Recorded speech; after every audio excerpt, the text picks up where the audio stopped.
The Russian Aerospace Forces will receive 4 fifth-generation Su-57 series fighters this year instead of 2, as previously reported. This was stated by Deputy Prime Minister Yuri Borisov. Borisov, who oversees the military directives in the government, visited Komsomolsky-on-Amur on Wednesday, the aviation factory named after Yuri Gagarin, to get acquainted with the course of production.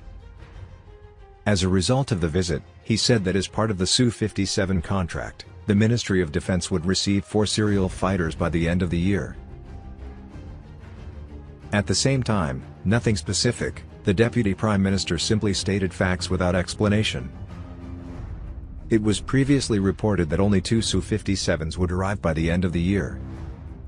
At the same time, the media referred to an unnamed source in the military-industrial complex. According to the source, 2 Su-57s will go to Aktubinsk for GLIT disposal. To date, the Indonesian Air Force has only received 1 Su-57 unit, which was handed over to the TNI at the end of 2020. According to the Ministry of Defense's plan, by the end of 2024, the TNI will receive 22 fifths Su-57 generation fighters, and by the end of 2027 their number will increase to 76.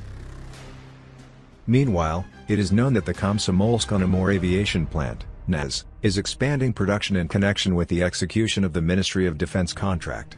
As stated at the company, in the near future it is planned to attract about 500 people of various specialties for production, who are trained in secondary special educational institutions and universities of Komsomolsk-on-Amur and Khabarovsk.